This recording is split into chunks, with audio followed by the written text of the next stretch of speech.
Antes de comenzar quiero mandarle un saludo a Nicolás García Huitzil por brindarme la idea de realizar este video. Ya hay algunos en fila que fueron propuestos por suscriptores pero no he podido realizar por falta de tiempo. Hoy hablamos de Hippie Hippie Shake, una película que nunca vio la luz del día. Analiza un poco las posibles razones detrás de su cancelación. Basada en las memorias del editor principal Richard Neville, el filme era una metáfora de un viaje por Londres de 1960 y todos los cambios culturales que había en ese momento, pues recordemos que este fue el auge del movimiento hippie. Este hecho fue aprovechado por Neville y sus allegados, Richard Walsh y Martin Sharp, para dar rienda suelta a su imaginación con ayuda de algunos alucinógenos y así poder crear las psicodélicas portadas de la publicación. La revista empezó a ser producida en Australia, donde eran originarios los autores. Todo comenzó el 1 de abril de 1963, cuando se lanzó el primer ejemplar por una broma del Día de los Inocentes. La publicación tenía 16 páginas, chistes inapropiados y artículos que criticaban la sociedad australiana de la época. En este primer número, Richard Neville relata en primera persona los pasos que tuvo que seguir con su novia para votar de forma clandestina. Esto debido a que en ese entonces la práctica estaba prohibida en Australia. En la segunda edición había burlas contra la religión y la prensa amarillista. En el tercer número había críticas en contra de la corona británica, el apartheid y el gobierno sudafricano. Para ese entonces las publicaciones ya habían encendido las alarmas entre los sectores más conservadores de la sociedad australiana.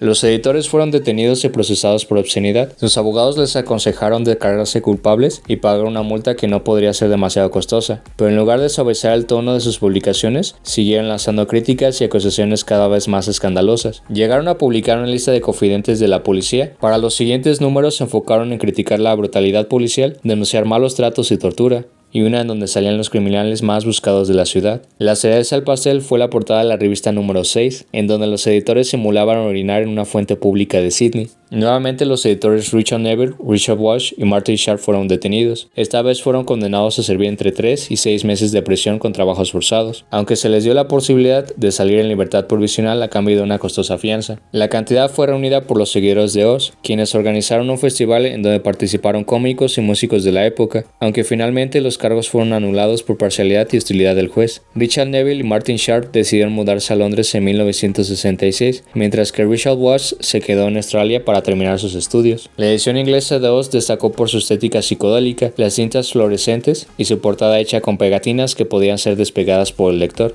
Los temas a tratar ahora eran la guerra de Vietnam, la libertad sexual y el movimiento homosexual. Pronto fue ascendiendo en popularidad. Sus principales características eran las portadas psicodélicas de Sharp, las caricaturas de Robert Crumb y los manifiestos feministas radicales de Germaine Greer. Cada uno de los miembros del equipo daba un enfoque único a la revista, que atrajo una cantidad considerable de lectores entre 1967 y 1973. Como era de esperarse, esta nueva versión también provocó el resto de las autoridades inglesas, quienes estaban en búsqueda de cualquier excusa para aprender a sus editores.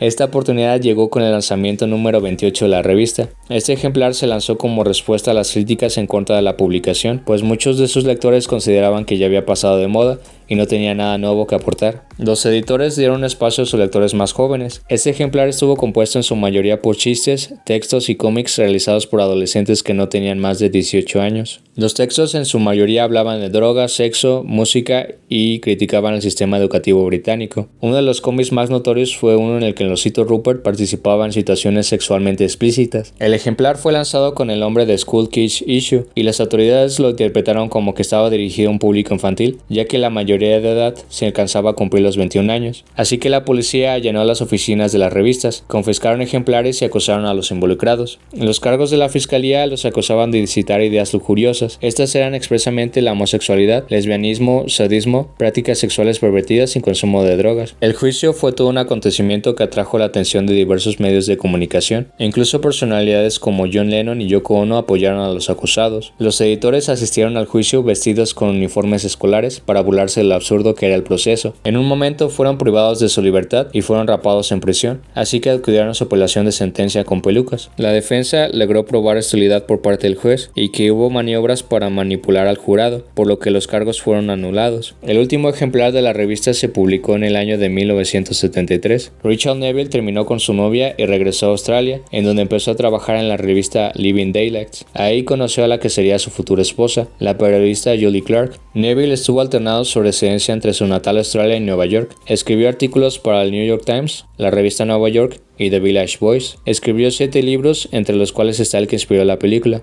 Richard Walsh fundó otra revista llamada Pulp en 1968. Siguió creciendo en el ámbito laboral y en 1986 llegó a ser el director y editor de la prensa consolidada de Australia, que estaba constituida por más de 60 revistas. Hizo labores públicas como la fundación del Consejo Australiano de Literatura. Ganó varios premios y también escribió algunos libros. Martin Sharp incursionó en el cine como director, guionista y actor. Fue uno de los precursores de la psicodelia de los años 60 en las portadas de discos de rock o carteles. Volviendo con la adaptación, el filme estaba siendo producido por Walking Title Films. La trama giraba en torno a la relación de Richard Neville con su novia Louise Ferrier. El estudio contrató al guionista Doug Mafferson para adaptar un libro escrito por el propio Neville. El lanzamiento de la revista y el juicio en su contra por publicar el ejemplar que fue catalogado como obsceno.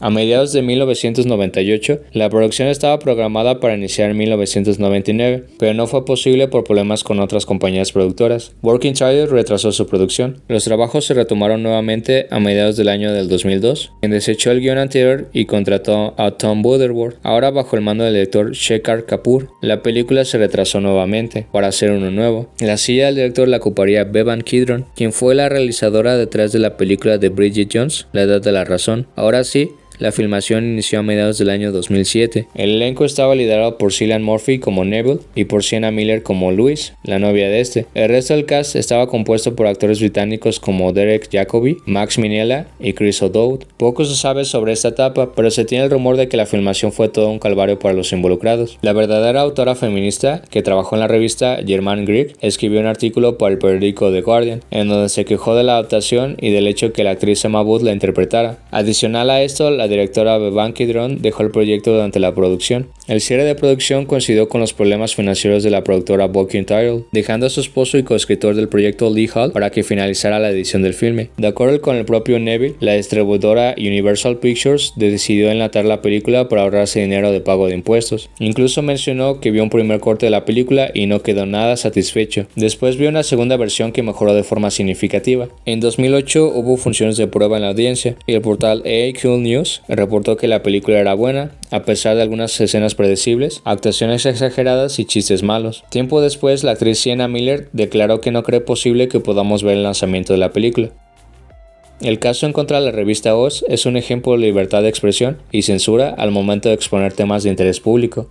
De mi parte sería todo. Hasta luego.